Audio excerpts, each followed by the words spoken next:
सम्मान। मनुष्य के जीवन में सम्मान का बहुत अधिक महत्व है। वो उसे अपने हृदय, अपने मन से जोड़कर रखता है। कदाचित इसीलिए हम शत्रु के सम्मान पर चोट पहुंचाते हैं ताकि उसे पीड़ा पहुंचाई जा सके। परंतु ऐसा करने से सावधान रहे मित्रों। शरीर पर लगी चोट मनुष्य भुला सकता है, परंतु उसके सम्मान को लगी चोट उसे जीवन भर पीड़ा देती है। और स्त्री के मान सम्मान पर लगी चोट उसे उस सीमा तक ले जाती है जहां उसे केवल प्रतिशोध दिखाई देता है। यदि अपने शत्रुओं को जीतना है तो प्रेम से जीतिए, अपने कर्मों से जीतिए। उन्हें अनुभव करवाइए कि उनसे भूल हुई है। किसी के सम्मान को ऐसी चोट ना पहुंचाइए कि वो आपका नाश करने पर उतरा है। स्मरण रखिए, किसी का अपमान करके आपके हृदय को कदाचित थोड़ा संतोष आ जाए, परंतु उस अपमान से आप कई हृदयों को आघात पहुंचाते हैं और अपने लिए एक शत्रु और बढ़ा लेते हैं। हम सब शीघ्र ही सफलता चाहते हैं, ढेर सारी संपत्ति और सुख चाहते हैं, और ऐसे में कई बार हम छोटे मार्गों का चयन कर लेते हैं। वो मार्ग जिनमें परिश्रम नहीं होता, जिनमें होता है तो केवल छल, कुटिलता और भाग्य का सहारा। जैसे कि जुआ। कोई जुए के खेल में धन लगाता है, कोई दांव लगाता है और ये भूल जाता है कि जुआ ऐसा दलदल है कि जिसमें एक बार गिरे तो सर्वनाश से पहले निकलना असंभव है। यदि आप जीते तो और जीतने की भूख बढ़ जाएगी, और यदि आप कुछ हार बैठे तो उसे पुनः पाने के लिए आप फिर से खेलेंगे। मनुष्य को ये आभास ही नहीं होता कि अपनी संपत्ति के साथ साथ वो अपनी मानवता, अपने संस्कार, अपना धर्म और अपना उत्तरदायित्व तक सभी जुए की भेंट चढ़ा देता है। इसलिए कुछ पाना है तो परिश्रम से पाओ। यदि कुछ जुए में जीता तो वो उतना शीघ्र ही खो दोगे, चूंकि उसे परिश्रम से पाया नहीं गया है, और उसकी रक्षा करने के लिए आपके मन में स्वाभाविक प्रयास भी नहीं होंगे। क्षमा बढ़न को चाहिए, छुट्टन को उत्पाद। क्षमा इस संसार में शांति का, सुख का मूल आधार है। क्षमा आपके मन से प्रतिशोध और शत्रुता जैसे भावों को समाप्त करती है। परंतु क्या हर स्थान पर क्षमा आवश्यक है? क्या प्रत्येक का अपराध क्षमा करने के योग्य होता है? नहीं। कभी कभी उसे क्षमा करके हम उस व्यक्ति को और बड़ा अपराध करने की प्रेरणा देते हैं, और ऐसा ही अपराध है स्त्री का मान भंग करना, जिसमें क्षमा की कोई अवस्था नहीं। यदि सिंह भूल से गाय के बछड़े का अखेट कर ले तो उसे क्षमा किया जा सकता है, परंतु यदि वो नरभक्षी हो जाए तो उसके केवल दो स्थल होते हैं, या तो पिंजरा या फिर मृत्यु की गोद। कुछ परिस्थितियों में क्षमा के स्थान पर दंड देना आवश्यक होता है, चूंकि ये दंड का भय ही है जो लोगों को वो अपराध करने से रोकता है। संसार में सबसे बड़ा क्या है? अभिमान और बाहुबल, या विश्वास और आस्था? निश्चित रूप से बाहुबल के महत्व को नकारा नहीं जा सकता। मनुष्य अपने बाहुबल से पर्वत को मैदान बना सकता है, सागर सुखा सकता है, मरुस्थल में नदियां बहा सकता है, परंतु बाहुबल को सहारा होता है विश्वास का। यदि मन में विश्वास ना हो तो बाहुबल किसी काम का नहीं। वो कौन सा बल है कि मोर आकाश की ओर ताकते हैं? वो विश्वास ही तो है जिसके कारण वर्षा होती है और दोनों की प्यास बुझती है। परंतु जब पाप के बाहुबल का सामना धर्म के विश्वास से होता है तो बाहुबल हार जाता है और जीतता है विश्वास। विजय होती है आस्था की। यदि आप सत्य के मार्ग पर चल रहे हैं और आप अपने इष्ट में आस्था रखते हैं तो किसी भी पापी का बल आपका कुछ नहीं बिगाड़ सकता। कभी सोचा है हमारा जीवन भी उस रेत की घड़ी की भांति है? जो रेत नीचे गिर चुकी है वो हमारा अतीत है, जो अब भी ऊपर है वो हमारा आने वाला भविष्य है, और वर्तमान ये संकुचित स्थल है जहां से धीरे धीरे करके रेत गिर रही है। अर्थात हमारे पास जीने के लिए यही एक क्षण है।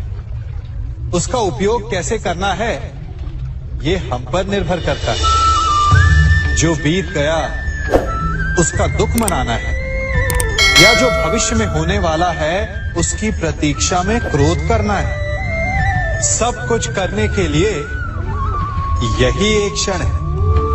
प्रसन्न रहना है तो उसके लिए भी यही एक पल है। प्रतीक्षा करते रहोगे तो ये पल भी भूतकाल में बदल जाएगा। इसलिए आनंद के लिए, परोपकार के लिए प्रतीक्षा ना कीजिए। आपके पास जो पल है उनका भरपूर सदुपयोग कीजिए, क्योंकि इस घड़ी को पलटकर आप फिर से समय अवश्य गिन सकते हैं, परंतु अपना बीता हुआ समय आप वापस नहीं लौटा पाएंगे।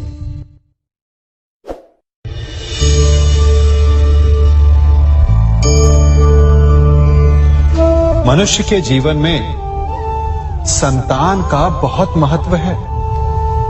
उस संतान के लिए वो कितने कष्ट सहता है, उसे पालता है, पोसता है, और यदि यही संतान संताप का कारण बन जाए तो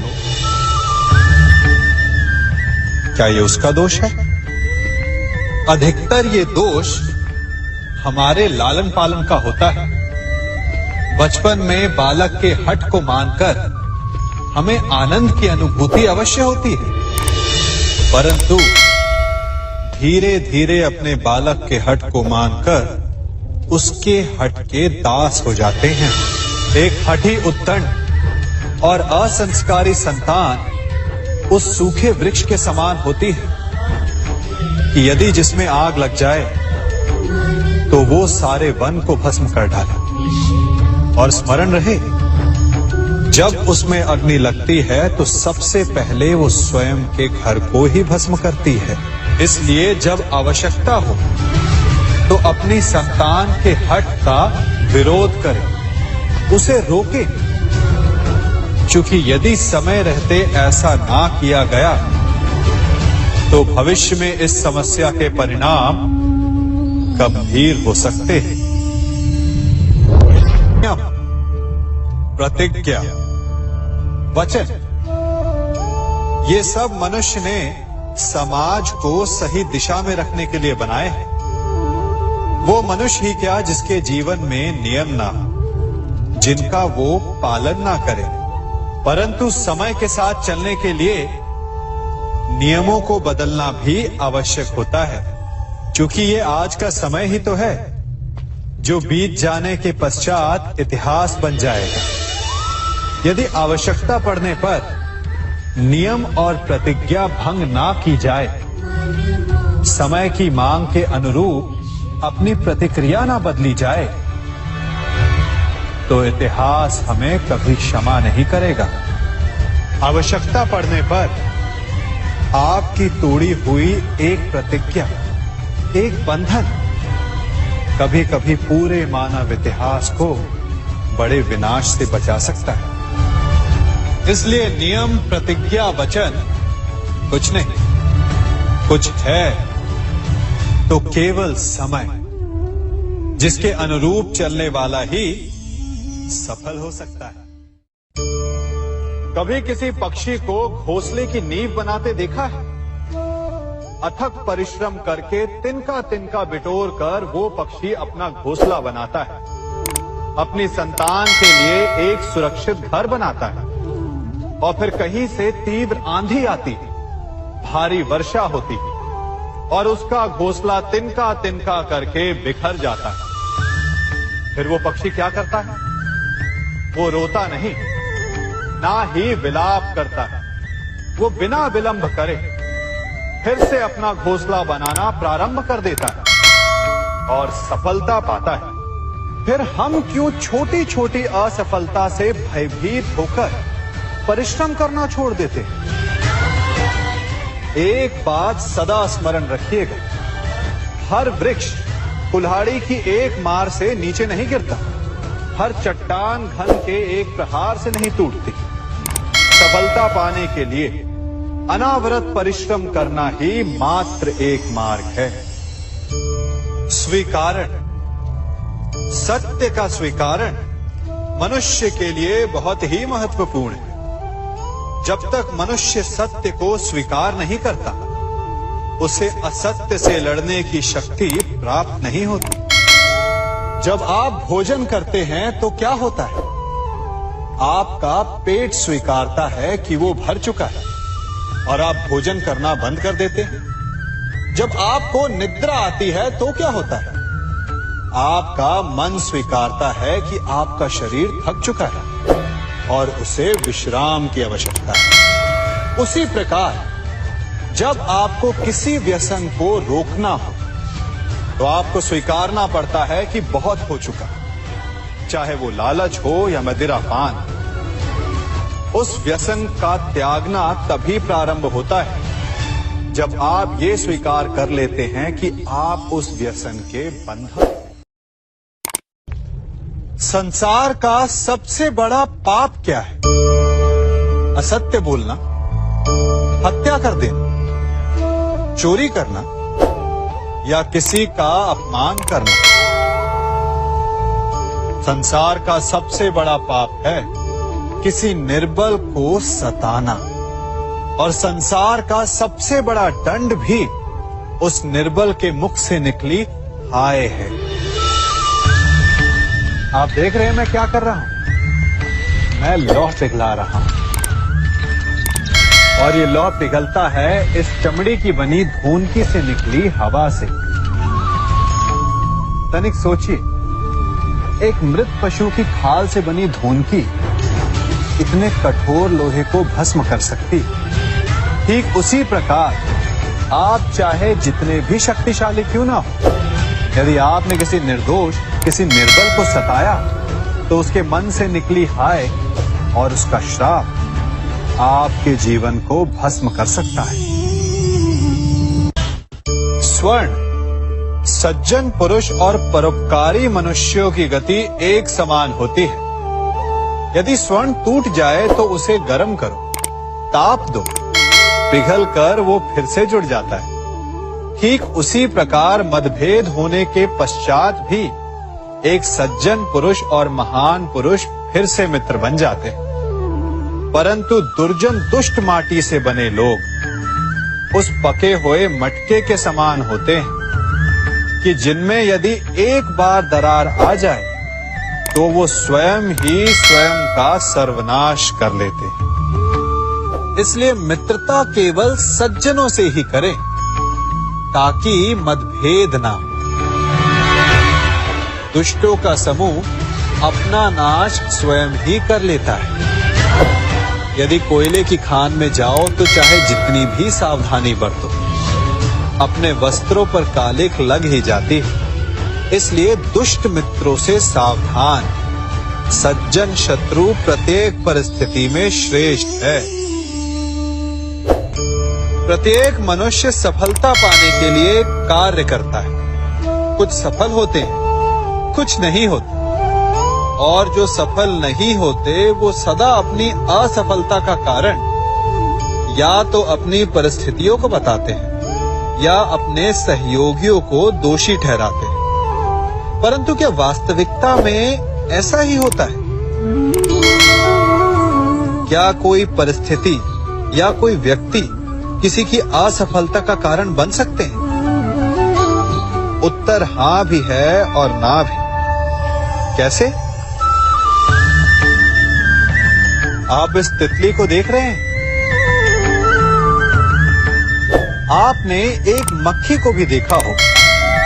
प्रकृति ने दोनों को समान गुण दिए हैं रस पान करने का। एक तितली फूलों पर जाकर उसका रस लेती और इस अवस्था में नए फूल खिलने की व्यवस्था भी करती है, और मक्खी घाव पर बैठती है, घाव को सड़ाती है और रोग भी फैलाती है। यदि इसमें किसी बात का अंतर है तो केवल सोच का। यदि आप उचित मार्ग चुनेंगे तो आपको सफलता मिलेगी, आप में उत्साह बढ़ेगा, और यदि आप अनुचित मार्ग चुनेंगे तो आपको असफलता मिलेगी, निराशा मिलेगी। अब उचित मार्ग चुनना है या अनुचित मार्ग, ये निर्णय तो आप पर निर्भर करता है। मनुष्य सदा भला बुरा, खरा खोटा, सत्य असत्य की बातें करता है। सत्य को अच्छा मानता है और असत्य को बुरा। परंतु क्या आपने कभी ये सोचा है कि प्रत्येक वस्तु, प्रत्येक भाव का एक महत्व होता है? दोनों ही एक दूसरे के पूरक होते हैं। यदि काला रंग नहीं होगा तो क्या श्वेत रंग की आभा का अनुभव होगा? यदि असत्य नहीं होगा तो क्या सत्य के महत्ता का ज्ञान होगा? यदि बुरा नहीं होगा तो क्या भले पर आपको विश्वास होगा? कुछ महत्वपूर्ण है तो दोनों के मध्य का संतुलन। बुरी से बुरी वस्तु, समय या भाव, कोई ना कोई स्वयं में शुभ छिपाए रखती है।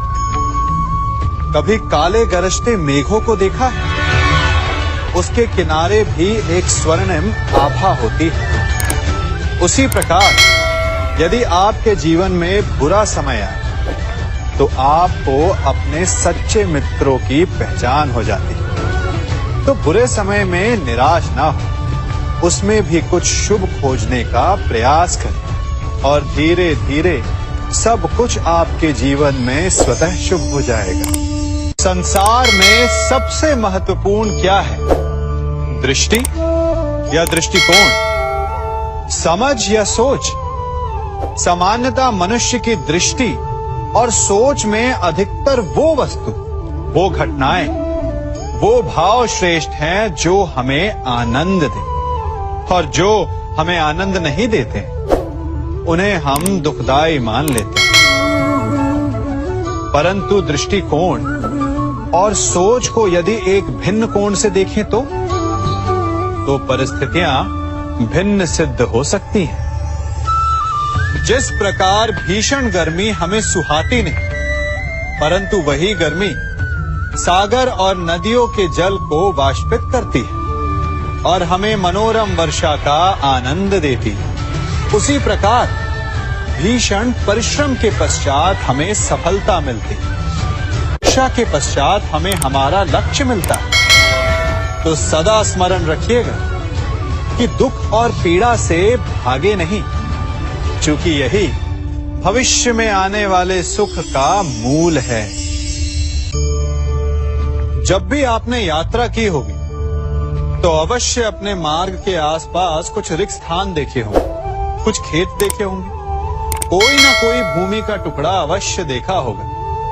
कुछ स्थान ऐसे होते हैं जहां पेड़ लगे होते हैं, जहां माली बड़े प्रेम से उन्हें बोता है, उन्हें सींचता है।